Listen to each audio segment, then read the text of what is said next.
Hello students, আমি Moumita ma'am. আশা করি তোমরা সকলেই খুব ভালো আছো। Welcome back to our channel.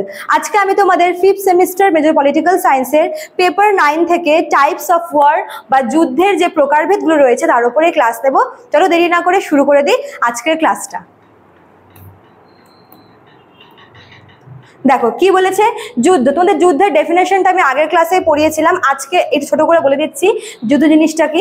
দেখো, যুদ্ধ হলো এমন একটি সংঘর্ষ যা দুই বা একাধিক পক্ষের মধ্যে সংগঠিত হয়ে থাকে, সাধারণত কোনো রাজনৈতিক, অর্থনৈতিক বা ধর্মীয় স্বার্থ রক্ষা করার জন্য। ঠিক আছে, যুদ্ধ বলতে কি, আমরা যদি পলিটিক্যাল সায়েন্সের ভাষায় দেখি, যুদ্ধ হচ্ছে একটা সংঘর্ষ যেটা বেসিক্যালি কিন্তু এক বা একাধিক রাষ্ট্র বা দেশের মধ্যে হয়, এবং এর পেছনে কিন্তু কোনো রাজনৈতিক কারণ বা কোনো অর্থনৈতিক অথবা কোনো ধর্মীয় স্বার্থ কিন্তু থাকে।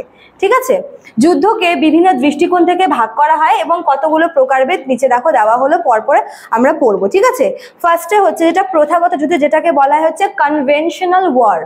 দেখো, প্রথাগত যুদ্ধটা কি? এটি দুটি রাষ্ট্র বা সামরিক বাহিনীর মধ্যে ঘটে যেখানে নিয়মিত সৈন্য এবং অস্ত্র ব্যবহার করা হয়।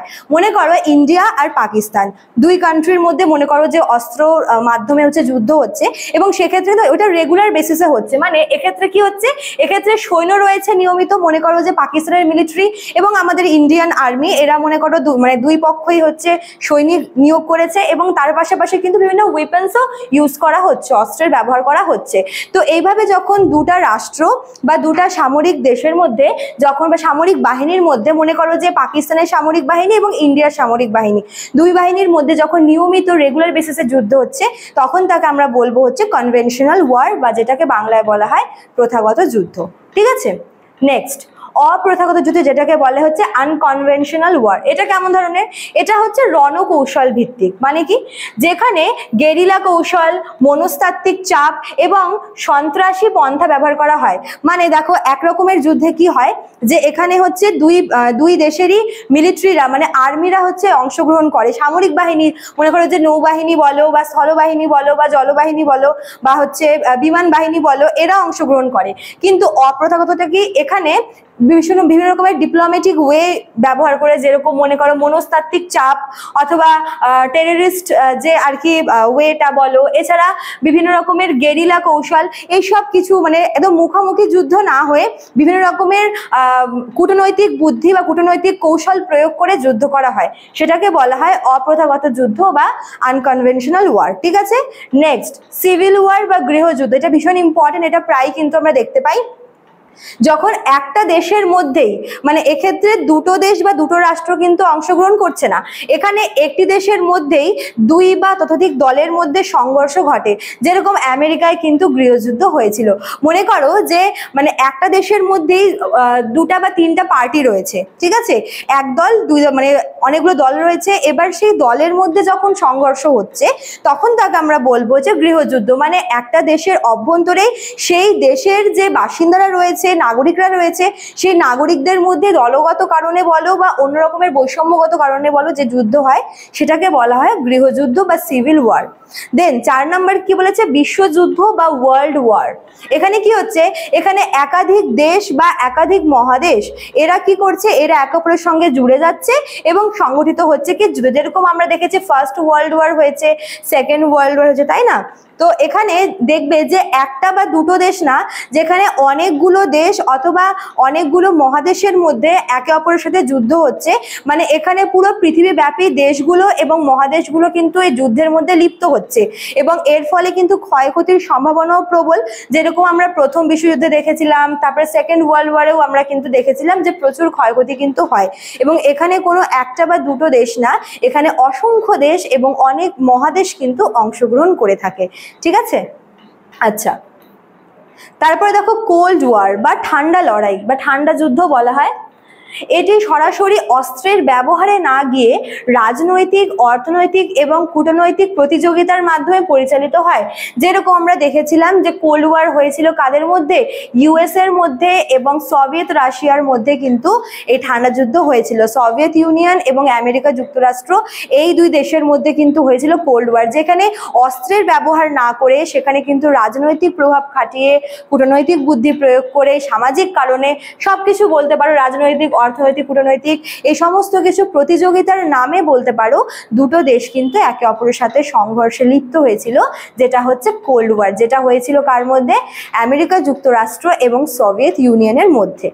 তারপর দেখো রিলিজিয়াস ওয়ার বা ধর্মযুদ্ধ, এটা হচ্ছে কি হচ্ছে ধর্মীয় মতাদর্শ নিয়ে সংঘর্ষ, যেরকম ক্রুসেডকে ধরনের ধর্মযুদ্ধ। এখানে মনে করো যে ধর্ম নিয়ে বা দুই ধর্ম অবলম্বী মানুষের মধ্যে কিন্তু ধর্মীয় উপদেশ নিয়ে হচ্ছে যুদ্ধ হচ্ছে। মনে করো একদল মানুষ একটা বিশেষ ধর্ম মানছে, আরেক দল মানুষ ওটার একটা ধর্ম মানছে, এবার কোন ধর্মের প্রবণতা বৃদ্ধি পাবে, কোন ধর্ম প্রাধান্য পাবে, এই নিয়ে এই দুই দলের মধ্যে কিন্তু সংঘর্ষ হয়, যেরকম ক্রুসেড ছিল একটি ধর্মীয় যুদ্ধ বা রিলিজিয়াস ওয়ার। লাস্ট যে টাইপটা আমরা দেখব সেটা হচ্ছে সেপারেটিস্ট ওয়ার বা বিচ্ছিন্নতাবাদী যুদ্ধ। এখানে কি হচ্ছে, এখানে কোনো একটা গোষ্ঠী তিনি স্বাধীনতা অর্জনের জন্য সেই গোষ্ঠী কি করছে, রাষ্ট্রের বিরুদ্ধে যুদ্ধ করছে। মনে করো যেরকম পাকিস্তানের মধ্যে বালুচিস্তান আছে, এবার বালুচিস্তান কি করছে, বালুচিস্তান কিন্তু স্বাধীন রাষ্ট্র পাওয়ার জন্য পাকিস্তানের এগেনস্টেই হচ্ছে প্রতিবাদ করছে, ঠিক আছে। ওটা হচ্ছে তোমার বিচ্ছিন্নতাবাদ যুদ্ধ, মানে একটা দেশের আওতায় থেকে সেই দেশের বিরুদ্ধে যুদ্ধ করা হচ্ছে, সেই দেশের থেকে পৃথক হওয়ার জন্য, বিচ্ছিন্নতা হওয়ার জন্য, ঠিক আছে, ওটাকেই বলা হয় বিচ্ছিন্নতাবাদী যুদ্ধ, ঠিক আছে। তো এই দেখো প্রত্যেকটা প্রকারভেদ ভীষণ ইম্পর্টেন্ট। যুদ্ধের টাইপ বলতে আমরা এগুলোই জানবো, conventional, unconventional, civil war, world war. অবশ্যই তোমাদের কিন্তু বাংলা টার্মের পাশাপাশি ইংলিশ টার্মগুলোকেও তোমাদের মাথায় রাখতে হবে, কারণ এক্সাম তোমাদের কিন্তু ইংলিশেই হবে, ঠিক আছে, কোয়েশ্চেন পেপার ইংলিশে হবে। এছাড়াও কি আছে, cold war, religious war and separatist war. Last দেখো কি বলেছে, এই প্রকারভেদগুলোর প্রতিটি বিশেষ পরিস্থিতির ফসল এবং মানুষের ইতিহাসে কিন্তু গভীর প্রভাব ফেলে। যুদ্ধ কি করছে, দেখো যুদ্ধ সবসময় কিন্তু ধ্বংসর কারণ, হ্যাঁ তাই না, যুদ্ধ করে কখনো কিন্তু কোনো লাভ হয় না বা কোনো সুফল হয় না। যুদ্ধ মানেই কি ধ্বংস, যুদ্ধ মানেই কি মানবিক ক্ষয়ক্ষতি, এবং এটা শুধুমাত্র যুদ্ধের কারণেই হয়ে দাঁড়ায়। তাই শান্তি প্রতিষ্ঠা হওয়াই কিন্তু যুদ্ধের মূল লক্ষ্য। দেখো যে কটা আমরা যুদ্ধ পড়লাম সব কয়টা যুদ্ধেই কিন্তু আলটিমেটলি মানব ক্ষয়ক্ষতি হচ্ছে, মানব ধ্বংস হচ্ছে। কাজেই যুদ্ধের পরিবর্তে যদি আমরা শান্তি বা পিস প্রতিষ্ঠা করি তাহলে কিন্তু অনেকগুলো প্রবলেম সলভ হয়ে যায়। এবং দেখো এই যে যুদ্ধগুলো, এগুলো সবই কিন্তু পরিস্থিতির শিকার, মানে এমন না যে ইচ্ছা করে যুদ্ধ করতে যাচ্ছে, হয়তো কোনো একটা বিশেষ কারণ চলে এসছে, কোনো রাজনৈতিক কারণ, কোনো ধর্মীয় কারণ, কোনো সামাজিক কারণ, কোনো ব্যক্তিগত কারণেই কিন্তু যুদ্ধে লিপ্ত হচ্ছে দেশগুলো, ঠিক আছে। আচ্ছা, তো এই ছিল তোমাদের আজকের ক্লাসটা শেষ করার আগে তোমাদের আমি বলে রাখি, যারা আমাদের কাছে অনলাইনে পড়তে চাইছো এই সেমিস্টারে, তারা এখানে দেওয়ার নাম্বার দুটোর মধ্যে কোনো একটা নাম্বারে আমাদের সঙ্গে যোগাযোগ করে নিও। এছাড়াও তোমাদের যারা এবার তোমরা আমাদের কাছে পড়তে চাইছো যারা অনলাইনে, তাদের কোর্স ফি এখানে দেওয়া আছে। তোমাদের 5th সেমিস্টারের কোর্স ফি হচ্ছে মেজর কোর্সের জন্য 1199, এবং যারা মাইনর পেপার পড়তে চাও শুধু, তাদের জন্য হচ্ছে 699 টাকা, ঠিক আছে। তোমাদের ক্লাস কিন্তু অলরেডি শুরু হয়ে গেছে এবং নোটস প্রোভাইড করাও চলছে, ঠিক আছে। চলো আজকে এতটুকুই থাকলো, দেখা হচ্ছে নেক্সট ক্লাসে। Thank you.